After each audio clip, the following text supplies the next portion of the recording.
our moon, a celestial body that we're all quite familiar with. And in this lesson, we're going to take a look at drawing the moon using colored pencils with an artistic approach.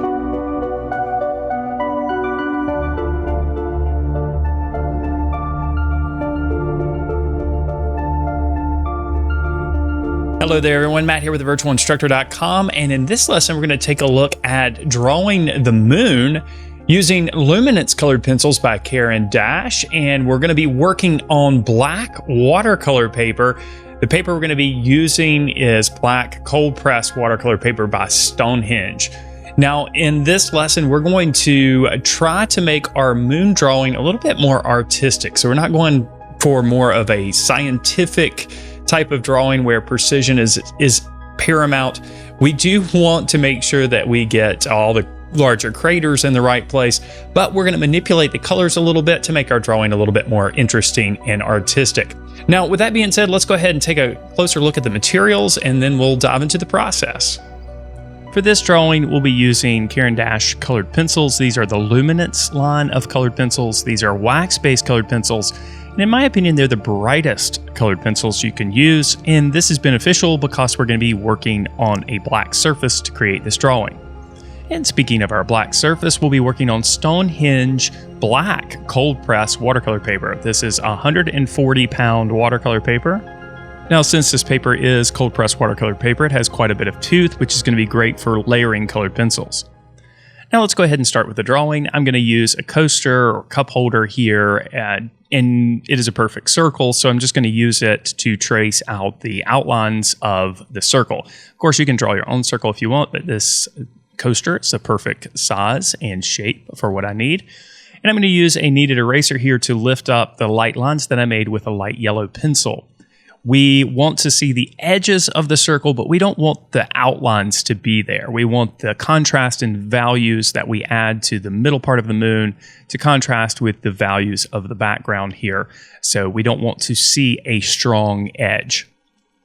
All right, we'll start here with colored pencil applications on the inside of the moon, and I'm going to start in the upper left-hand corner and gradually work my way to the right side and lower portion of the moon. That's just to keep the palm of my hand out of the way.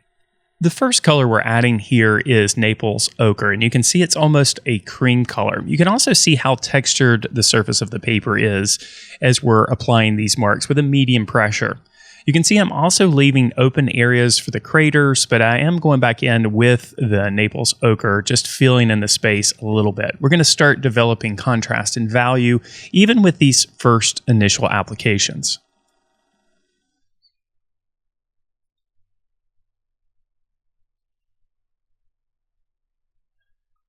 We'll gradually and patiently work our way over to the left side of the moon here, applying this pencil with moderate pressure. Of course, we're lessening the pressure in areas where we see darker value. One thing to keep in mind is when you're working on a heavily textured surface like this, your pencil will dull relatively quickly. Some of you may prefer to have a super sharp pencil at all times, but in these initial stages, it's okay if your pencil dulls a bit. We're just getting as much color on the surface as quickly as possible.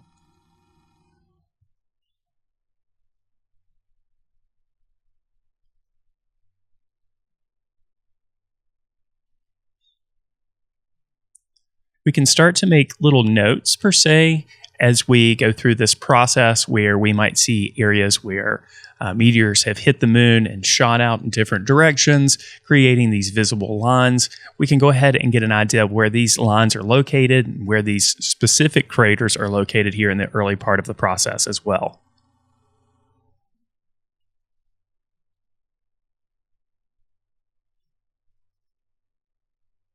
Once we have our initial applications in place, we can start layering the colored pencils in earnest now. And this is where the process is going to slow down just a little bit. We can use darker values to accentuate the craters, creating contrast in those areas, and then lighter values to create areas that appear raised from the surface. Here I'm applying a bit of sepia 50% to make some of the values a little bit darker in areas.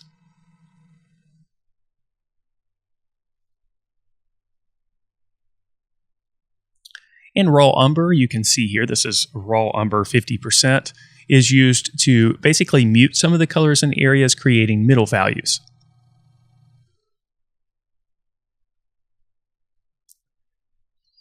We can add a little bit of a stronger color here, this time with a bit of yellow ochre. Basically just glazed over the top of applications where we have some layering in place already.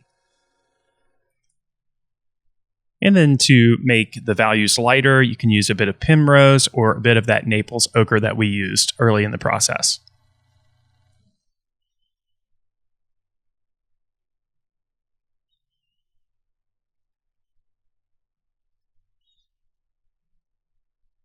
Here you can see I'm using a bit of the raw umber 50% in one of the craters, again, to mute the color and tone it down. And as we develop more and more layers, you'll see less and less of the color of the paper poking through as we gradually fill in the tooth of the paper. Now, to really bring out the lightest areas, we'll finally reach for that white. It might be your instinct to use white a little bit earlier on, but white can be a little bit of a cool, flattening color. So we want it to mix a little bit with the colors in place, and that's why we're using white later in the process. And also a bit of black here. So I've reached for a sharpened black pencil, and I'm just making those craters look a little bit more recessed. Again, we're using the black over the top of areas that we've already applied the colored pencils, so that black mixes a bit with the colors that we have in place.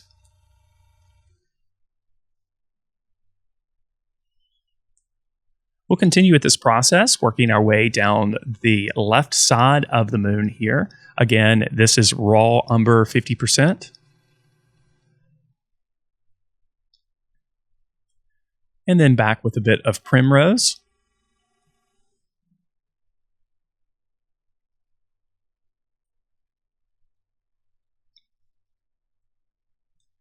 And then we can continue with the primrose color or the Naples ochre. Those two colors are very similar to one another to make some of the values a little bit lighter. Again, paying attention to the areas where we see darker values in the reference and the shapes of the lighter values that we see as well. Now, here and there, we can use a colorless blender. This is basically a colored pencil void of any pigment, so it's just the wax binder. And what that pencil does is it works the colored pencil material into the tooth of the paper, creating a smoother appearance and eradicating a lot of that tooth of the paper poking through. Now with the white, again, we're focusing on the areas that protrude out. And then with the black, we're focusing on areas that recede. So light is not able to get into those little small craters or valleys. And the black here, of course, over the top of applications where we already have colored pencil material in place, creates a darker value of those colors instead of reading as a strong black. Now a bit of French gray is used in areas, again, to further mute and make some of those middle to dark values. You'll notice that throughout this drawing, I do go back to areas that I've already addressed. As we get color and value in place, we can see that we'll need to make adjustments to areas that we've already addressed.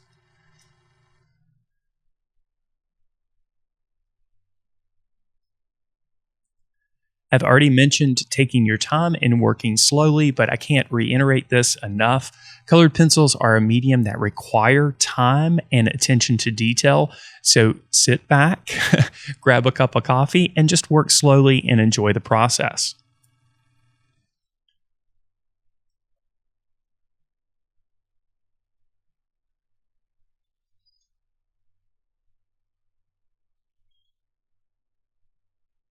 Now here a bit of brown ochre 10% is used, and you can see that this color is similar to the Naples ochre and also similar to the primrose colors. These are all kind of creamy, light colors.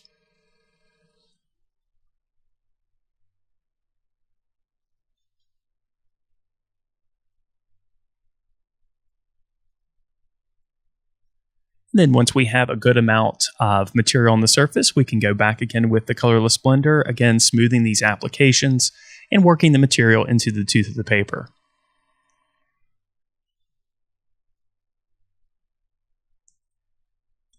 Now, one thing you might notice developing here is somewhat of a color relationship. Now, you'll notice the colors that I'm using are not exactly the same as what we see in the reference. Instead, I'm choosing to use colors that are a little bit more colorful instead of more dull and muted like we see in the actual moon. So colors like the sepia 50% that I'm using in some of the darker areas are reading a little bit more purple. Perhaps you noticed that. And we're adding a little bit more yellow in areas with the bismuth yellow and also the yellow ochre. And this will create a little bit of color contrast and make our moon pop a little bit more. You can see I'm layering a bit of the bismuth yellow over the top in somewhat of a glazing fashion. So I'm using a light touch and just gently adding this color over the top. This is changing the hue without affecting the value too much. And this will help bring out our color relationship, or somewhat of a color relationship of complementary colors here. That's produced with the sepia 50%, also a bit with the French gray, and how those colors vibrate against the yellower colors. And then again, after we've got some of our colors in place in both the darker areas and lighter areas, we can go back in with black and white and make the contrast a little bit stronger. This, of course, makes our craters appear more recessed and makes the protruding areas look a little bit more protruding.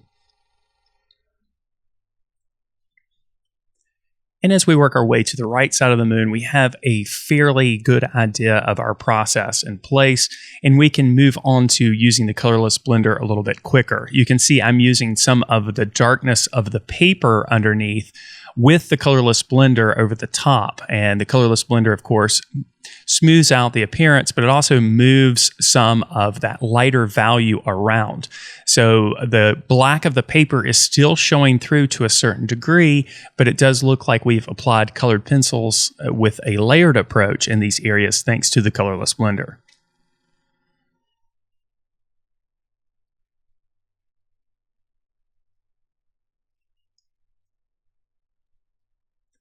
Now, you can bring up the contrast as much as you want. You can make these craters look really, really recessed if you want. It's all about developing the contrast and value. The more contrast and value that you have, which value is the darkness or lightness of color, the more this moon is going to look textured. So it's completely up to you how far you want to take it. More lighter values, more darker values, of course, is going to increase the contrast.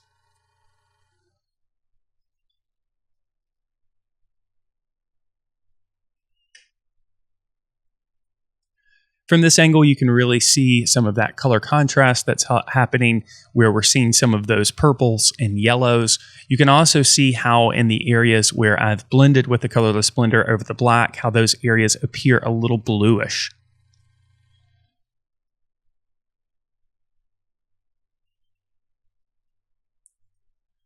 Now, of course, with a sharper pencil, we can go back over the top of areas where we've already applied layered applications with the colored pencils and add details right over the top. You can see I'm adding some more of those lines coming out from that prominent crater on the right side.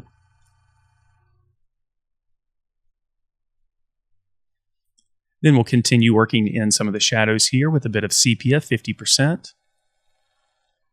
And then, of course, over the top of areas that we have got a good amount of layering in place, we can glaze again with the bismuth yellow.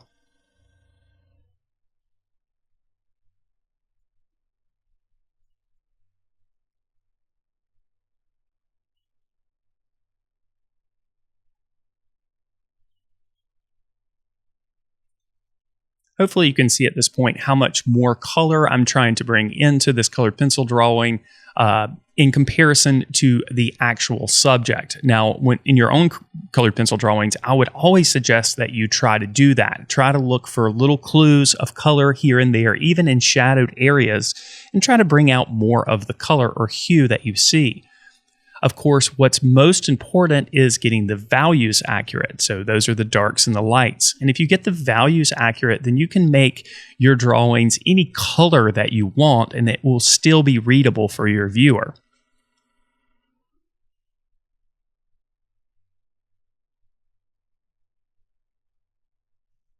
You can see in this lower section here, we're using the colorless blender again over areas that have not been completely filled with the tooth. And again, some of the black of the paper is showing through. And that black color is creating some cooler hues in these areas as well. But we can warm them up by going over the top of them with a glaze of one of our yellows if we want. We can also lighten them up if we prefer, using one of the lighter creams that we're using as well.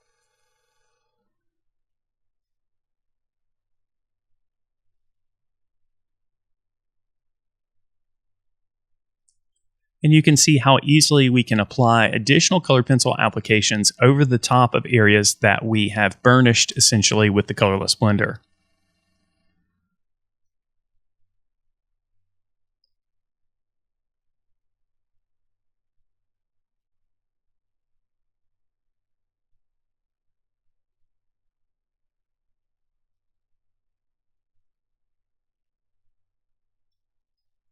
Here we're adding just a few more lighter values here with the primrose.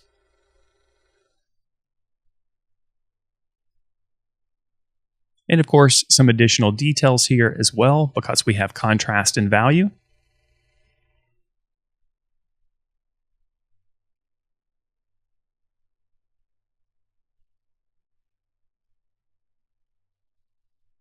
And then of course we can go back to glazing again with the bismuth yellow, adding little bits of color here and there and additional contrast through our contrasting colors as well as our contrasting values.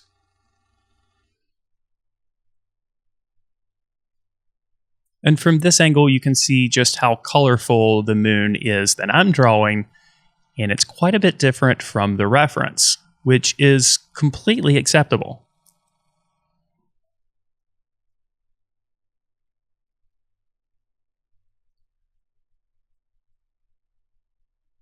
We'll continue punching up the contrast here and there, again by adding some black and also some white in areas.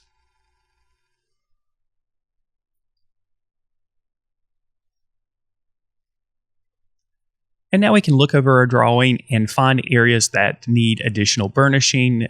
In other words, I'm looking for areas where black specks of the paper are a little bit of a distraction, and I'm using the colorless blender in those areas to just smooth those applications.